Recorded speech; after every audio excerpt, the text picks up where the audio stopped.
জানিয়ে দিব হাতে থাকা সর্বশেষ আপডেট বাংলা সংবাদ। প্রথমেই সংবাদ শিরোনাম। জুলাই আগস্ট গণহত্যা, শেখ হাসিনা সহ জড়িতদের কল রেকর্ড প্রসিকিউশনের হাতে। এরপর জানিয়ে দিব সীমান্তে জমি চাষে বাংলাদেশিদের বাধা, পতাকা বৈঠক। এদিকে প্রধান উপদেষ্টার সঙ্গে সাক্ষাৎ, জাকসু নির্বাচনের বিষয়ে পরামর্শ চেয়েছেন জাবি উপাচার্য। আরও জানিয়ে দিব তারেক রহমানের নেতৃত্বে বাংলাদেশ ঘুরে দাঁড়াবে বলেছেন প্রকৌশলী বকুল। সর্বশেষ জানিয়ে দিব জামাত আমিরের সঙ্গে ব্রাজিলের রাষ্ট্রদূতের সৌজন্য সাক্ষাৎ। এতক্ষণ শুনছিলেন সংবাদ শিরোনাম, এবারে বিস্তারিত। তবে অনুরোধ থাকবে ভিডিওটিতে একটি লাইক করবেন এবং কমেন্ট করে জানিয়ে দিবেন কোন জেলা থেকে আপনি আমাদের এই ভিডিওটি দেখছেন। জুলাই আগস্ট গণহত্যা, শেখ হাসিনা সহ জড়িতদের কল রেকর্ড প্রসিকিউশনের হাতে। জুলাই আগস্টের গণঅভ্যুত্থানের সময় গণহত্যার ঘটনায় শেখ হাসিনা সহ জড়িতদের গুরুত্বপূর্ণ কল রেকর্ড হাতে পেয়েছে আন্তর্জাতিক অপরাধ ট্রাইব্যুনালের প্রসিকিউশন। একই সঙ্গে গুমের ঘটনায় গুরুত্বপূর্ণ তথ্য প্রমাণও মিলেছে। তবে ট্রাইব্যুনালকে তথ্য প্রদানে বিভিন্ন সংস্থার বিরুদ্ধে অসহযোগিতার অভিযোগ করেছে প্রসিকিউটররা। সোমবার আন্তর্জাতিক অপরাধ ট্রাইব্যুনালে গণহত্যার গুরুত্বপূর্ণ কল রেকর্ড ও গুমের তথ্য প্রমাণ পাওয়ার কথা জানিয়েছে প্রসিকিউশন টিম। গণমাধ্যমে ব্রিফিংয়ে প্রসিকিউটর তানভীর জোহা বলেন, গুমের গুরুত্বপূর্ণ তথ্য প্রমাণ মিলেছে। হত্যাকাণ্ডের আলামত গায়েব করতে সব ধরনের আয়োজন করা হয়েছিল। এদিন জুলাই আগস্ট গণহত্যা চলাকালীন শেখ হাসিনা সহ অন্যান্যদের পাওয়া কল রেকর্ড সিআইডিতে ফরেনসিক পরীক্ষা করার নির্দেশ দিয়েছেন আন্তর্জাতিক অপরাধ ট্রাইব্যুনাল। সোমবার ট্রাইব্যুনালের চেয়ারম্যান বিচারপতি মোহাম্মদ গোলাম মুর্তজা মজুমদারের নেতৃত্বাধীন ট্রাইব্যুনাল এই আদেশ দেন। এ বিষয়ে প্রসিকিউটর বি এম সুলতান মাহমুদ সাংবাদিকদের বলেন, অনলাইন প্ল্যাটফর্ম ও বিভিন্ন উৎস থেকে পাওয়া জুলাই আগস্ট গণহত্যার সময়ে শেখ হাসিনা সহ জড়িতদের গুরুত্বপূর্ণ কল রেকর্ডের সত্যতা যাচাইয়ের জন্য ফরেনসিক পরীক্ষার অনুমতি দিয়েছেন ট্রাইব্যুনাল। সীমান্তে জমি চাষে বাংলাদেশিদের বাধা, পতাকা বৈঠক। দুই বাংলাদেশিকে নিজের জমিতে চাষাবাদে বাধা দিয়েছে ভারতীয় সীমান্তরক্ষী বাহিনী। এ ঘটনায় সাতক্ষীরা সদর উপজেলার ভোমরা সীমান্তে বিজিবি ও বিএসএফ এর মধ্যে ব্যাটালিয়ন পর্যায়ে পতাকা বৈঠক হয়েছে। রোববার 12 জানুয়ারি দুপুরে এই বৈঠক অনুষ্ঠিত হয়। বৈঠকে 20 জানুয়ারি উভয় দেশের যৌথ সার্ভের পর বিষয়টি চূড়ান্তভাবে নিষ্পত্তির সিদ্ধান্ত হয়। পতাকা বৈঠকে বিজিবির পক্ষে নেতৃত্ব দেন সাতক্ষীরা 33 ব্যাটালিয়নের অধিনায়ক লেফটেন্যান্ট কর্নেল আশরাফুল হক এবং বিএসএফ এর পক্ষে নেতৃত্ব দেন 102 ব্যাটালিয়নের কমান্ডার রমেশ কুমার। সাতক্ষীরা সদর উপজেলার লক্ষ্মীদাড়ি গ্রামের বাসিন্দা নাজমুল হোসেন বলেন, আমি পানি উন্নয়ন বোর্ডের কাছ থেকে লক্ষ্মীদাড়ি সীমান্তের কুমারখালী খালের বাংলাদেশ অংশে 10 শতক জমি লিজ নিয়েছি। সেই জমিতে শনিবার সকালে বোরো ধান রোপণ করতে যাই। এ সময় বিএসএফ ও স্থানীয়রা আমাকে ধান রোপণ করতে বাধা দেন। ওই জমি ভারতীয় অংশের বলে জানান তারা। এক পর্যায়ে আমি ধানের চারা রোপণ বন্ধ রাখি। একই গ্রামের শাহিন গাজী বলেন, আমার বাবা নজরুল গাজী বাড়ির দক্ষিণ পাশে প্রায় 1 বিঘা জমি ডিসিআর নিয়ে 50 বছরেরও বেশি সময় ধরে চাষাবাদি করে আসছেন। শনিবার বিকেলে দুজন শ্রমিক নিয়ে ওই জমিতে চাষ করতে গেলে ভারতের ঘোজাডাঙ্গা ক্যাম্পের বিএসএফ সদস্যরা বাধা দেন। ওই জমি ভারতের বলে দাবি করেন। বিষয়টি ভোমরা বিজিবি ক্যাম্পের সদস্যরা ঊর্ধ্বতন কর্তৃপক্ষকে জানিয়েছি। প্রধান উপদেষ্টার সঙ্গে সাক্ষাৎ, জাকসু নির্বাচনের বিষয়ে পরামর্শ চেয়েছেন জাবি উপাচার্য।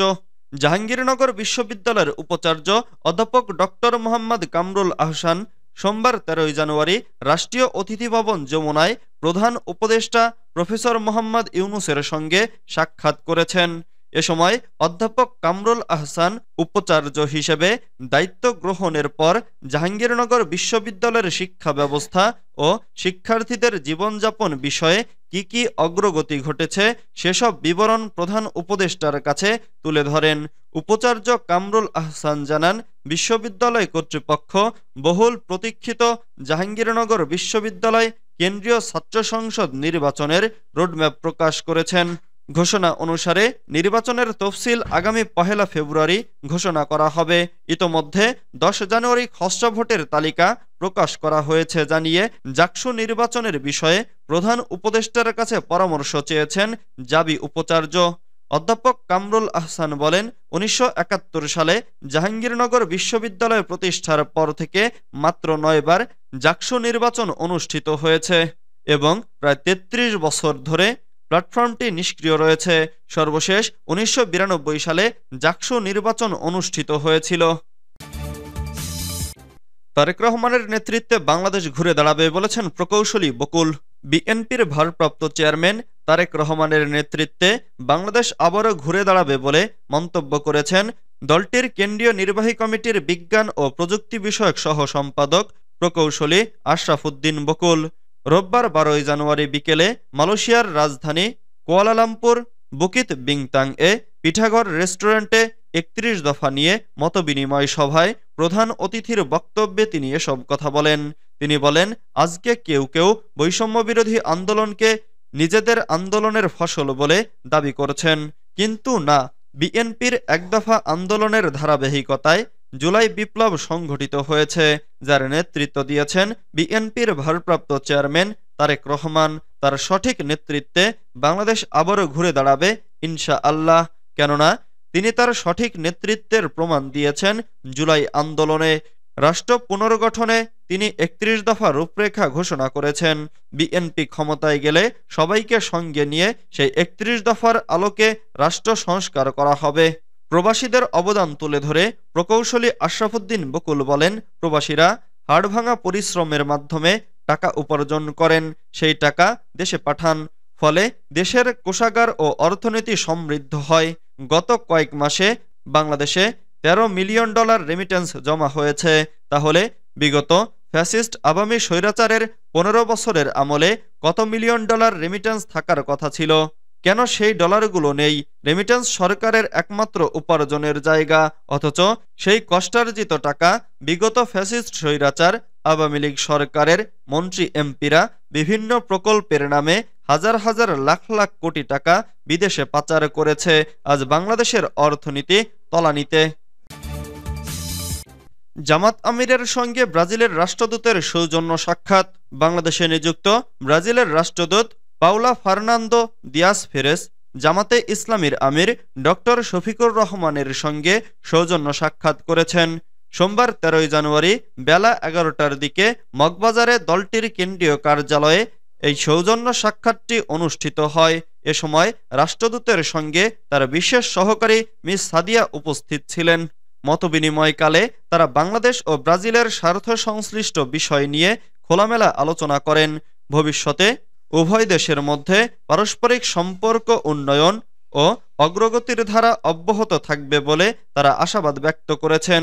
এ সময় উপস্থিত ছিলেন বাংলাদেশ জামাতে ইসলামীর নায়েবে আমির ও সাবেক এমপি ডক্টর সৈয়দ আবদুল্লাহ মোহাম্মদ তাহের, সহকারী সেক্রেটারি জেনারেল মাওলানা এটিএম মাসুম, মাওলানা রফিকুল ইসলাম খান সহ আরও অনেকে।